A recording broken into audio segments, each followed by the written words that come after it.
주식은 무섭다고 하시는 분들이 있습니다. 그런데 그 분들의 돈이 지금 어딘가로 이동하고 있습니다. 500조 원입니다. 국내 ETF 시장에 쌓인 돈의 규모입니다. 불과 몇 년 전만 해도 상상하기 어려운 숫자였습니다. 그런데 더 중요한 것은 규모가 아닙니다. 돈이 어디서 어디로 움직이고 있는가? 그 방향입니다. 작년 말까지만 해도 많은 투자자들은 미국을 바라봤습니다. S&P 500, 나스닥, 미국 기술주 ETF, 이런 이름들이 투자의 중심에 있었습니다. 그런데 올해 들어 분위기가 확연히 달라졌습니다. 자금의 흐름이 바뀌었습니다. 그리고 그 중심에서 예상하지 못했던 이름이 1위로 올라섰습니다. 오늘은 ETF 시장에서 지금 무슨 일이 벌어지고 있는지, 그리고 이 변화가 우리의 자산과 노후 준비에 어떤 의미를 주는지 함께 살펴보겠습니다. 지금까지의 핵심을 한 문장으로 정리하면 이렇습니다. ETF 500조 시대에 지금 돈의 방향이 바뀌고 있습니다. 먼저 숫자부터 확인하겠습니다. 2026년 5월 기준 국내 ETF 시장 전체 순자산은 500조 원을 넘어섰습니다. 올해 들어서만 69% 증가한 수치입니다. 그 가운데 순자산 1위 자리에 오른 것은 KODX 200입니다. 순자산이 28조 4천억 원을 넘었습니다. 올해 들어 늘어난 금액만 16조 원 이상입니다. 증가율은 143%입니다.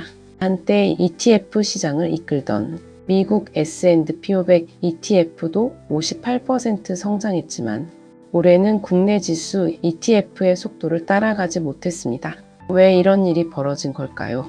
답은 단순합니다. 코스피가 강했기 때문입니다. 코스피 지수가 8,000을 넘어서는 상승세를 보이면서 자금은 강한 곳으로 자연스럽게 이동했습니다. 자금은 늘 강한 곳으로 움직입니다. 그래서입니다. 그런데 순자산 3위에 오른 종목을 보면 또 다른 흐름이 보입니다. TIGL 반도체 TOP10입니다.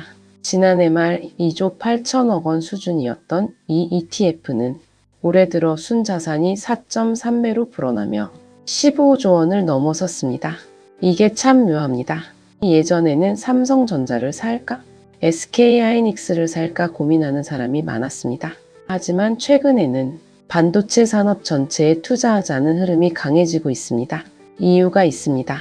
반도체 산업이 성장할 것이라는 방향은 알겠는데 어떤 기업이 가장 많이 오를지는 확신하기 어렵기 때문입니다. 그래서 개별 종목 대신 산업 전체를 담은 ETF를 선택하는 것입니다. 그렇다면 ETF 시장은 지금 얼마나 다양해졌을까요? 올해 새로 상장한 ETF만 81개입니다. AI ETF, 반도체 ETF, 방산 ETF, 우주항공 ETF, 로봇 ETF, 전력 인프라 ETF, 심지어 단일 종목을 2배로 추종하는 레버리지 ETF까지 등장했습니다. 반면 박스피 시절 인기를 끌던 CD 금리 ETF나 머니마켓 ETF 같은 파킹형 상품은 투자자들의 관심에서 빠르게 멀어지고 있습니다. 시장이 강해지면서 안전하게 주차해 두던 돈들이 다시 움직이기 시작한 것입니다. ETF가 더 이상 단순한 지수 상품이 아니라 하나의 투자 플랫폼처럼 변하고 있습니다. 지금까지의 핵심을 한 문장으로 정리하면 이렇습니다. 반도체와 국내 지수가 ETF 시장을 이끌고 있지만 진짜 이야기는 아직 시작도 하지 않았습니다. 여기서 끝까지 보셔야 할 이유가 있습니다. 많은 분들이 ETF 이야기를 들으면 수익률을 먼저 생각하십니다. 어떤 ETF가 많이 올랐는지, 어떤 테마가 뜨고 있는지. 그런데 전문가들이 지금 가장 강조하는 것은 수익률이 아닙니다. 문제는 이게 아닙니다. 모두가 놓친 진짜 포인트는 따로 있습니다. 바로 리스크 관리입니다. 최근 코스피는 하루 평균 변동폭이 300포인트를 넘어서고 있습니다. 오르는 날도 크고 내리는 날도 큽니다. 실제로 최근에는 금리 인상 우려와 중동 지역의 지정학적 긴장감이 겹치며 하루 만에 4% 넘게 하락하는 장면도 나왔습니다.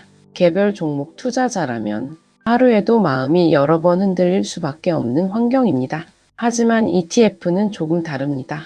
분산이 되어 있기 때문입니다.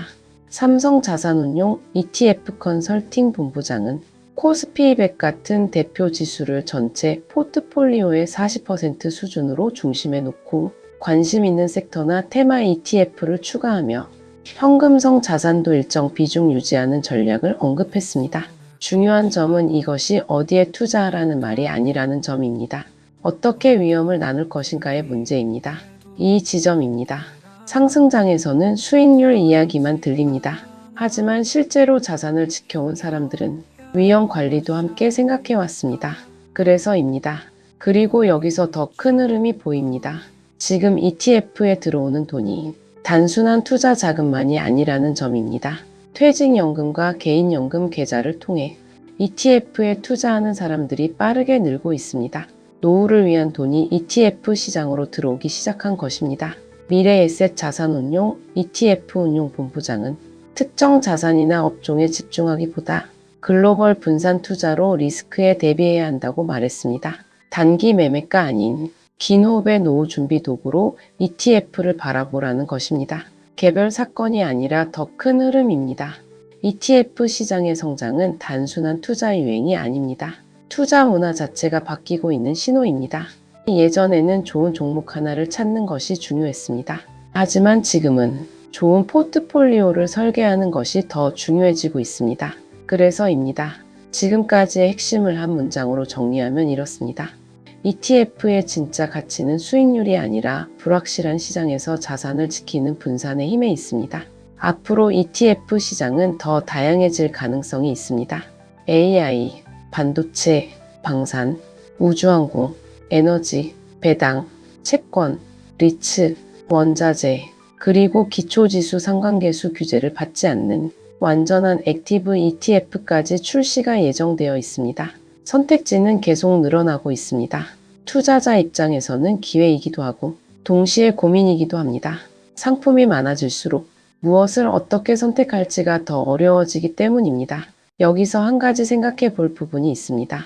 ETF 시장이 500조 원을 넘어섰다는 것은 단순히 상품이 잘 팔린다는 뜻이 아닙니다. 대한민국 투자자들이 자산을 바라보는 시각이 근본적으로 달라지고 있다는 신호일 수 있습니다. 종목 하나에 집중하던 방식에서 분산, 장기, 구조적 투자로 이동하고 있습니다. 그리고 그 흐름을 가장 잘 보여주는 것이 바로 ETF 시장의 성장입니다. 키움증권연구원은 이렇게 말했습니다. ETF는 이제 단순한 투자 수단을 넘어 맞춤형 포트폴리오 도구로 역할을 수행하고 있다고. 결국 오늘 뉴스의 핵심은 이것입니다. ETF에 돈이 몰리는 이유는 수익률 때문만이 아닙니다. 시장의 불확실성이 커질수록 분산 투자에 대한 관심도 함께 커지고 있습니다. 그리고 노후 자금까지 ETF로 흘러 들어오기 시작했다는 것은 이 흐름이 일시적인 현상이 아님을 보여줍니다. 변화는 이미 시작됐습니다. 여러분은 어떻게 생각하십니까? 앞으로 투자 시장의 주인공은 개별 종목이 될까요? 아니면 ETF 같은 분산 투자 상품이 될까요? 댓글로 여러분의 생각도 함께 나눠주시기 바랍니다. 다음 영상에서는 가장 많은 자금이 몰리고 있는 반도체 ETF와 AI ETF 두 상품의 차이점과 각각의 특징을 자세히 살펴보겠습니다. 구독과 좋아요는 한 번 더 생각해 보게 만드는 힘이 됩니다. 오늘도 행복한 하루 되세요. 감사합니다.